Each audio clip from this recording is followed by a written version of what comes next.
It is a book that is based on universal spiritual themes. It is not a religion. It does not claim any kind of monopoly on truth. Wait. It has no dogma. It has no doctrine. Well. It talks about love and forgiveness. And I think that so many of the people who are students of the Course in Miracles come from all religions and even no religions, people like you. But I read that the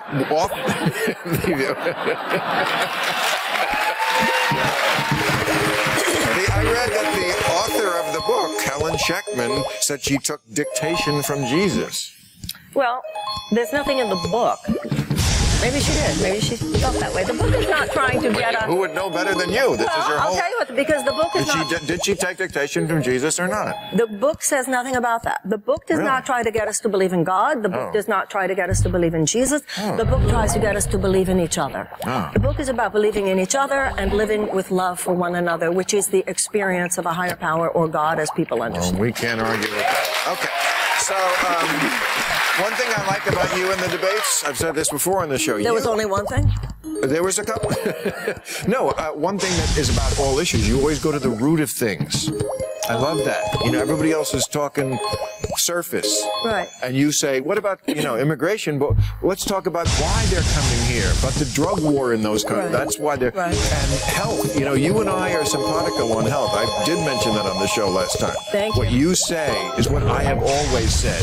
We're never going to fix this healthcare crisis because we don't ask about why are people so sick. Doctors don't ask you what you eat. Well, our current politics, our current political establishment, what I call yada, yada, yada politics, is based in 20th century thinking. This is now the 21st century. In the 21st century mindset, we have a far more whole person, holistic understanding of things. We understand that there's effect, but there's also cause. There's external symptoms, but there's also how people feel, what people think. There are underlying forces and dynamics in people's lives that must be addressed if we are to transform one life. And all that a nation is a group of individuals. So those same processes, those same factors must be addressed if we're to change the country.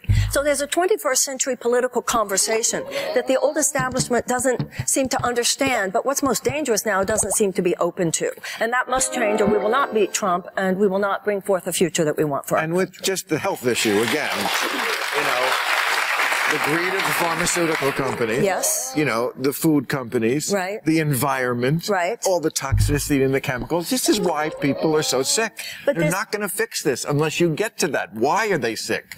Well, exactly. Why do we have so much more chronic disease than in other countries? And that what you were saying, and I brought that up at both debates, you can't just talk about a healthcare system. You have to realize it's a sickness care system. Right. So we have to address the issues of chemical policies.